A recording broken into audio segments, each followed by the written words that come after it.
Καλησπέρα. Σήμερα θα σας μιλήσω για τη Revolut. Είναι μια κάρτα ξένης τράπεζας.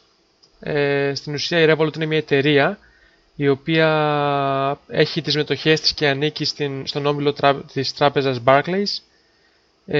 Οπότε είναι ασφαλές με αυτό το ότι ανήκει στην τράπεζα Barclays, και σε περίπτωση που πάθει κάτι σαν εταιρεία ή κλείσει ή οτιδήποτε, τα χρήματά μας παραμένουν στην τράπεζα, οπότε δεν έχουμε κανένα απολύτως πρόβλημα. Θα σας μιλήσω για αυτή την κάρτα διότι με τα Capital Control όλοι έχουμε δυσκολευτεί να κάνουμε τις αγορές μας, και ως πρότινος είχα ανεβάσει την κάρτα της Viva, αλλά πλέον είναι άκυρη, δεν μπορούμε να τη χρησιμοποιήσουμε. Οπότε πρέπει να βρούμε μια εναλλακτική ώστε να μπορούμε να κάνουμε τις αγορές μας μέσω ίντερνετ χωρίς κανένα πρόβλημα. Λοιπόν, η Revolut, όπως προείπα, είναι μια ξένη κάρτα, οπότε μπορούμε να κάνουμε τις αγορές μας χωρίς να μας περιορίζουν τα Capital Control, εφόσον έχουμε λεφτά σε αυτήν. Τώρα πώς βάζουμε λεφτά? Για να κάνουμε κατάθεση στη Revolut γίνεται με δύο τρόπους. Είτε με κάποιο λογαριασμό που πρέπει να έχουμε σε κάποια τράπεζα, είτε με τον αριθμό της κάρτας της τράπεζας που έχουμε. Λογαριασμό δεν γνωρίζω άμα γίνεται από ελληνικό, νομίζω ότι είναι μόνο από ξένο, χωρίς να είμαι σίγουρος. Πάντως με μια κάρτα ελληνικής τράπεζας γίνεται κανονικά η κατάθεσή μας. Αυτό που χρειάζεται για να βάλουμε λεφτά στην κάρτα είναι να κάνουμε ένα έμβασμα μέσω της τράπεζάς μας, που συνήθως παίρνει 3 με 4 μέρες. Σε μένα, για παράδειγμα, που έχω τράπεζα Πειραιώς, που έχω λογαριασμό στην τράπεζα Πειραιώς, μου παίρνει 1 με 2, πολύ σπάνια να μου έχει πάρει 3 μέρες, δηλαδή 2 μέρες το πολύ να μου έχει πάρει, οπότε είναι όλα πολύ γρήγορα τα πράγματα. Όσον αφορά τις χρεώσεις, προς το παρόν, χωρίς να είμαι απόλυτα σίγουρος για αυτό που θα σας πω, η εταιρεία δεν χρεώνει απολύτως τίποτα. Δηλαδή, στο να κάνουμε αγορές δεν κατάει κάποια προμήθεια, στο να αποκτήσουμε την κάρτα, το πλαστικό της κάρτας δεν κατάει απολύτως τίποτα. Από αυτά που βγάζει η εταιρεία είναι συνήθως από τη διαφήμιση, δηλαδή όσο τη διαφημίζουν αυτή την κάρτα παίρνει κάποια ποσοστά, οπότε έτσι προς το παρόν συντηρείται από όσο γνωρίζω. Στο μέλλον μπορεί να υπάρχουν κάποιες χρεώσεις χωρίς να έχει αναφερθεί η εταιρεία σε αυτό το συγκεκριμένο θέμα. Ωραία.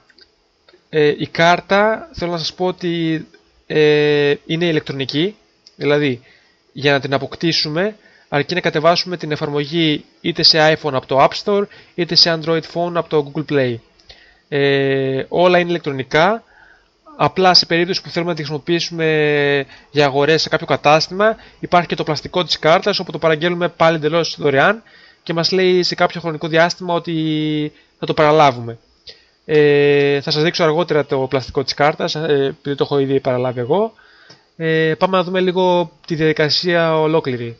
Υπάρχει ένας οδηγός στο Insomnia, μιας κοπέλας, όπου την ευχαριστούμε πολύ γι' αυτό. Βοήθησε πολύ κόσμο, πιστεύω, όπως και άλλοι χρήστες πολλοί στο YouTube έχουν μιλήσει για αυτή τη συγκεκριμένη κάρτα. Πάμε να το δούμε λίγο. Λοιπόν, εδώ πέρα μας λέει βήμα πρώτο, κατεβάζουμε την εφαρμογή από το Play Store. Φυσικά η κοπέλα έχει Android, γι' αυτό το λέει Play Store. Αν δεν έχουμε Android και έχουμε iOS στο iPhone μας, το κατεβάζουμε από το App Store, εγκαθιστούμε την εφαρμογή και την ανοίγουμε στη συνέχεια. Ανοίγοντας την εφαρμογή μας ζητείτε να συνδεθούμε στο λογαριασμό μας ή να προγραμματίσουμε μια νέα εγγραφή.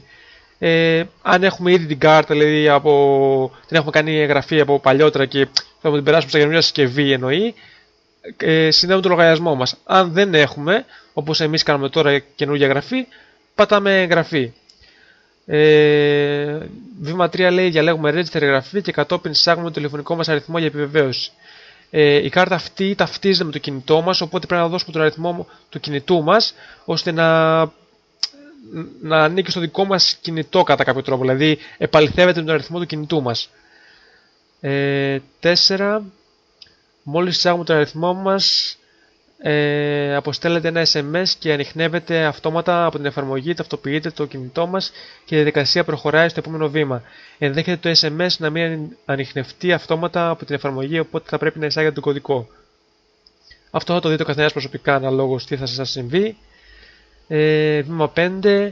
Η εφαρμογή θα μας ζητήσει να διαλέξουμε ένα τετραψήφιο αριθμό ασφαλείας passcode. Αυτό θα μας το ζητά κάθε φορά που κινούμε την εφαρμογή ή πρόκειται να κάνουμε κάποια ευαίσθητη ενέργεια. Παραδείγματος χάρη αποστολή χρημάτων σε άλλο Revolut account, ενώ αν έχουμε κάποιο promo code θα μας το ζητήσει σε αυτό το βήμα. Ωραία. Μας λέει τι να προσέξουμε παρακάτω. Βήμα 6. Βάζουμε τα προσωπικά μας στοιχεία όπως ονοματεπώνυμο, διεύθυνση κατοικίας κτλ. Όπως αυτά ζητούνται στο παρακάτω screenshot. Μας λέει και τι να προσέξουμε πάλι. Step 2 από 2. Στο βήμα 7. Η κύρια οθόνη της εφαρμογής είναι ακόλουθη. Δεν υπάρχει κάποιο ποσό στην κάρτα μας και δεν έχει πραγματοποιηθεί ακόμη κάποια συναλλαγή. Βλέπουμε 3 επιλογές. Top-up, Send και Exchange. Τι είναι το καθένα? Το pop-up είναι όταν θέλουμε να κάνουμε κατάθεση είτε από κάρτα είτε από λογαριασμό. Πατάμε το top-up και έχει τη συνέχεια για να βάλουμε την κάρτα μας είτε το λογαριασμό. Send είναι για να στείλουμε λεφτά σε κάποιο γνωστό μας ή σε οποιονδήποτε θέλουμε εμείς. Και Exchange είναι το συνάλλαγμα. Δηλαδή, το καλό που έχει η Revolut είναι ότι δεν κρατάει κάποιο fee ώστε να μας κάνει τη μετατροπή από ευρώ σε στερλίνα, σε English pounds ή σε αμερικάνικο δολάριο ή σε κάποιο άλλο νόμισμα. Νομίζω αυτά είναι τα κύρια που έχει, αυτό και τα έχει εδώ πέρα στα τρία. Πάντως μέσα στο exchange υπάρχουν και άλλα νομίσματα. Αναλόγως με την χώρα που θα πάτε, ας πούμε, και θέλετε να κάνετε κάποιες αγορές, το μετατρέπετε και στο αντίστοιχο νόμισμα. Δηλαδή, η εναλλαγή από το ένα νόμισμα στο άλλο γίνεται με τα ποσοστά της τράπεζας. Δηλαδή, όταν πάμε να αλλάξουμε τα λεφτά μας στην τράπεζα, που μας κρατάει το ελάχιστο που μπορούμε να μας κρατήσει, έτσι κάνει και η Revolut. Δηλαδή, αν πάμε σε ένα ξένο κράτος και πάμε σε κάποιο μηχάνημα, σε κάποια υπηρεσία που κάνει ανταλλαγή χρημάτων, δηλαδή δίνουμε το ευρώ και μας δίνει κάποιο άλλο, κρατάει κάποιο παραπάνω fee. Σε αυτή την περίπτωση η Revolut κρατάει καθαρά μόνο ότι κρατάει η τράπεζα, δηλαδή δεν κρατάει τίποτα για αυτήν. Οπότε είναι πολύ καλό και δεν χρειάζεται καν να κάνουμε συναλλάγματα. Δηλαδή, πάμε σε μια χώρα που δεν έχει ούτε pounds, ούτε dollars, ούτε euros, τότε ας πούμε σκανδιναβικές χώρες, πέρα από τη Φιλανδία, οι υπόλοιπες δεν έχουν ευρώ. Τι κάνουμε? Μετατρέπουμε τα λεφτά μας που θέλουμε να εξοδέψουμε στο νόμισμα αυτής της χώρας και τα εξοδεύουμε κατευθείαν τη Revolut. Δεν χρειάζεται τίποτα άλλο, ούτε να έχουμε cash στο χέρι, ούτε τίποτα. Με την κάρτα είμαστε ξένιαστοι, δεν μας νοιάζει τίποτα άλλο. Λοιπόν, βήμα 8. Στο εικονίδιο κάτω δεξιά, μεταξύ άλλων, μπορούμε να δούμε τα στοιχεία που έχουμε καταχωρήσει, καθώς και τα στοιχεία της εικονικής κάρτας μας. Αριθμός κάρτας, CVV, ημερομηνία λήξης. Τα βασικά μας στοιχεία από την επιλογή Profile. Καλό είναι να συμπληρώσουμε ένα έγκυρο email επικοινωνίας. Μπορεί να χρειαστεί αν ξεχάσουμε το passcode ή αν αντιμετωπίσουμε άλλα προβλήματα με την υπηρεσία. Ωραία. Screenshot από την επιλογή My Card. Αυτό εδώ πέρα είναι η κεντρική εικόνα της εφαρμογής, όπου μας δείχνει την κάρτα μας, τον αριθμό της κάρτας, ημερομηνία λήξης μήνα και έτος και το CVV πάνω, διότι είναι ηλεκτρονική, οπότε δεν μπορούμε να τη γυρίσουμε από πίσω. Στο πλαστικό φυσικά και υπάρχει από πίσω το CVV, όπως όλες τις κάρτες. Είναι Mastercard η κάρτα της Revolut και είναι prepaid. Στην ουσία τη φορτίζεις με λεφτά και χρησιμοποιείς μόνο τα λεφτά σου, δεν είναι σαν πιστωτική, οπότε έχει απεριόριστο όριο. Τι άλλα προσφέρει η κάρτα? Show pin μας δείχνει τον pin μας. Το block είναι από τα πιο σημαντικά της κάρτας. Δηλαδή παραδέχομαι την εταιρεία για αυτό που έχει κάνει το block, διότι είναι μια ηλεκτρονική κάρτα που είναι παραδείγματος χάρη την έχουμε στο κινητό μας. Το κινητό μας το χάνουμε ή μας το κλέβουν ή οτιδήποτε, ή βλέπουμε ότι μια συναλλαγή που έχει γίνει ηλεκτρονικά δεν είναι δικιά μας, έχει γίνει από κάποιον άλλον που μάλλον έχει υποκλέψει τα στοιχεία μας και δεν μπορούμε να το χειριστούμε εμείς. Πατάμε την επιλογή Block. Αυτή τι γίνεται? Μας μπλοκάρει την κάρτα, οπότε οποιοδήποτε και να έχει τα στοιχεία της κάρτας μας δεν μπορεί να κάνει αγορές. Είναι πολύ απλό και πολύ σωτήριο για μας. Οπότε, αν δεν είμαστε σίγουροι για το εκεί που δίνουμε τα στοιχεία μας, αν είναι όντως νόμιμοι ή θέλουν να μας κλέψουν, αφού κάνουμε μια αγορά, μπορούμε να κάνουμε block την κάρτα και αμέσως στην επόμενη αγορά μας που θέλουμε να ξανακάνουμε, κάνουμε ένα block και κάνουμε την αγορά μας. Είναι τόσο απλά τα πράγματα. Δηλαδή, είναι πολύ χρήσιμο, δηλαδή τους παραδέχομαι, μα το Θεό. Security, additional protection, για περισσότερη ασφάλεια, να το ενεργοποιήσουμε. Φυσικά το block, κάτι που ξέχασα να σας πω, είναι ότι και σε περίπτωση που έχουμε χάσει την πλαστική κάρτα και φοβόμαστε με κάνει άλλες αγορές με αυτήν, την μπλοκάρουμε, την ακυρώνουμε και μπορούμε να μας ξαναστείλουν καινούργια. Σε πρόσφατη ενημέρωση της εφαρμογής αυτής προσθέθηκαν επιπλέον δικλείδες ασφαλείας που επιτρέπουν το κλείδωμα της κάρτας για συγκεκριμένες συναλλαγές. Ωραία. Αυτό εντάξει είναι παλιά έκδοση. Σε περίπτωση που θελήσουμε να αλλάξουμε το PIN που μας δίνεται σε κάποιο άλλο δικής μας προτίμησης, τότε έχετε υπόψη σας πως το νέο PIN θα ενεργοποιηθεί αφού εισάγουμε την κάρτα σε κατάλληλο ATM, screenshot από την χρήση. Ωραία.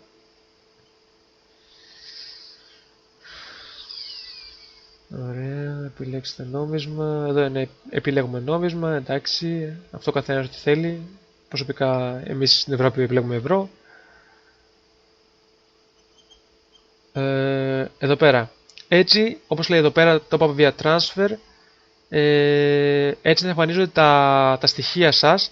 Δηλαδή, σας λέει πού πληρώνετε, ποιο είναι το SWIFT ή BIC, ποιος είναι ο SWIFT ή ο BIC κωδικό σας που χρειάζεται για μια κατάθεση, το IBAN σας και enter this reference. Δηλαδή, όταν θα πάμε στην τράπεζά μας να κάνουμε το έμβασμα, πέρα από το IBAN και το SWIFT BIC που θα μας ζητήσουν, χρειάζεται στις λεπτομέρειες, δηλαδή εκεί που θα μας ζητήσει ποιες λεπτομέρειες χρειάζεται να γνωρίζει ο χρήστης που θα λάβει τα λεφτά, πρέπει οπωσδήποτε να εισάγουμε το enter this reference, δηλαδή αυτό το κωδικό, ώστε να κατά κάποιο τρόπο να ταυτοποιηθεί ότι όντως εμείς το κάνουμε και δεν το κάνει κάποιος άλλος.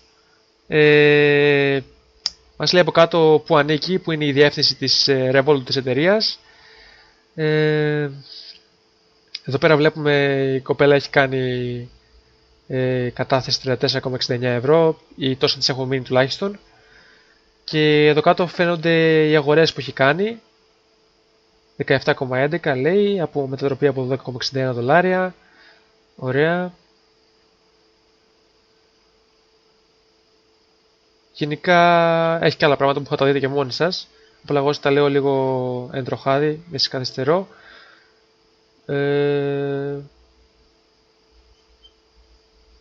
My Revolut card, replace.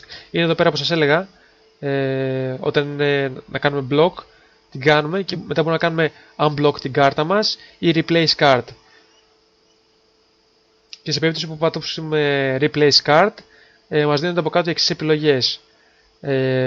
Άμα θέλουμε τη virtual κάρτα, άμα θέλουμε το πλαστικό της κάρτας ή αν έχουμε ήδη την κάρτα. Αυτά νομίζω. Τα είπα λίγο γρήγορα.